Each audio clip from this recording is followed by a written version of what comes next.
Fédération régionale des coopératives agricoles de La Réunion, le Crédit agricole et Groupama vous présentent Terre d'ici.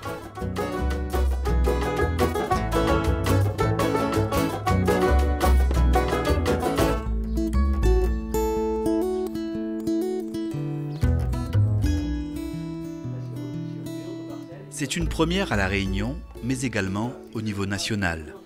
À l'initiative de plusieurs partenaires du monde agricole, une douzaine de producteurs de mangue et de techniciens suivent une formation qualifiante en agroécologie, une continuité dans le développement du projet Biophyto qui vise à produire de la mangue sans pesticides. Dans le cadre du projet initial Biophyto, on souhaitait avoir des actions de formation. Et on a réfléchi à ce format assez adapté, puisque c'est une formation courte et diplômante. C'est-à-dire que les professionnels suivront une formation qui va leur permettre de mettre en œuvre toutes les pratiques agroécologiques sur le terrain, et ils auront à la fin un certificat décerné par l'Université de La Réunion qui montrera qu'ils ont les compétences pour pouvoir mettre en œuvre ce type de pratiques sur le terrain. Une semaine de formation théorique, mais aussi pratique avec des visites sur le terrain, qui permet à ces agriculteurs et techniciens d'acquérir les bases de l'agroécologie.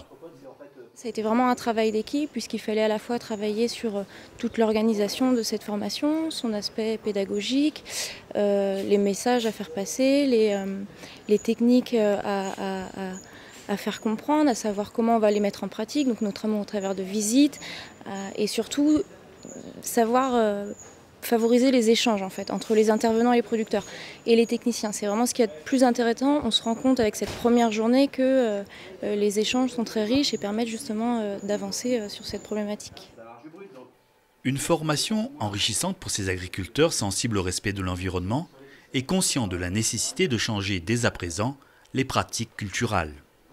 Aujourd'hui, notre agriculture est en mutation. On est en train de changer un bon nombre de nos pratiques culturelles pour cultiver mieux, que ce soit pour l'écosystème ou pour les gens, pour les consommateurs.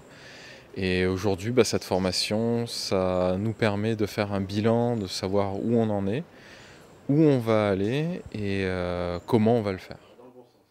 Grâce à cette formation, ces professionnels prennent aujourd'hui une longueur d'avance sur les modes de production plus respectueux de l'environnement. Une évolution qui, de toute façon, devra se faire en même temps que celle des mentalités. Changer les mentalités, c'est dans la nature humaine ce qu'il y a de plus difficile à changer. On le voit dans notre vie quotidienne pour beaucoup d'aspects. C'est le cas aussi en agriculture et passer d'une pratique conventionnelle basée sur l'utilisation de pesticides chimiques par exemple, même si elle est de plus en plus raisonnée et modérée, à des pratiques nouvelles basées sur l'utilisation de plantes par exemple pour permettre à des insectes utiles de trouver place.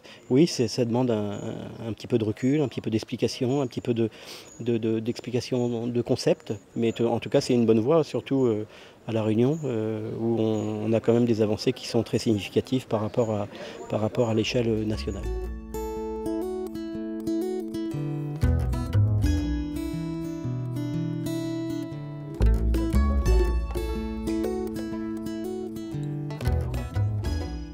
Un chrysope, donc une espèce d'auxiliaire dont la larve et l'adulte sont des prédateurs de pucerons et de cochenilles, donc très intéressants aussi bien en arboriculture qu'en maraîchage.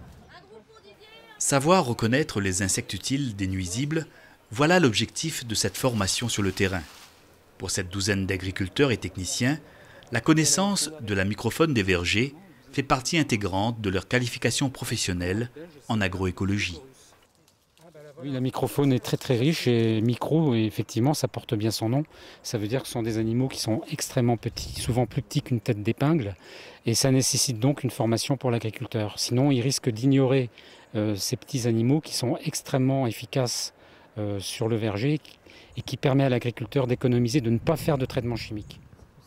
En fait, je découvre des nouvelles espèces et surtout les prédateurs des nuisibles que j'apprends à repérer plus précisément. Donc ça va me permettre sur mon exploitation de devenir de plus en plus autonome et de faire moi-même, de repérer moi-même les parasitoïdes de mes nuisibles. Donc ça c'est très très intéressant. Encore trop mal connus des agriculteurs, ces insectes minuscules dont beaucoup sont utiles jouent pourtant un rôle très important dans l'équilibre des vergers. D'où la nécessité de savoir les reconnaître pour mieux les préserver. par exemple, là on a bien un hémiptère, enfin une punaise, mais qui justement est bénéfique pour les cultures. Alors que tu connais très bien que la plupart des punaises, il peut justement être nocif pour une culture, notamment la punaise du manguier. C'est très important parce que sinon on va toujours appliquer les produits phytosanitaires, donc on croit que c'est un insecte qui va nous détruire, mais en fin de compte c'est un insecte utile à la plantation. Il y a souvent une confusion avec, dès qu'on voit beaucoup de choses qui vivent dans les herbes, sur la culture, il y a beaucoup d'inquiétudes parce que les agriculteurs souvent ne savent pas reconnaître si ce sont des insectes, des arthropodes utiles ou non. Et donc l'intérêt de cette formation, c'est de bien pouvoir distinguer ces deux groupes dans les cultures pour justement susciter leur conservation et mieux agir, ne pas traiter quand des fois en fait, il y a beaucoup d'auxiliaires par rapport aux ravageurs. Voilà. C'est de mieux comprendre ce qu'il y a dans les cultures pour mieux agir par rapport aux pratiques. Cette formation universitaire qualifiante devrait ainsi permettre à cette première promotion d'agriculteurs de mettre en pratique les techniques d'une agriculture durable.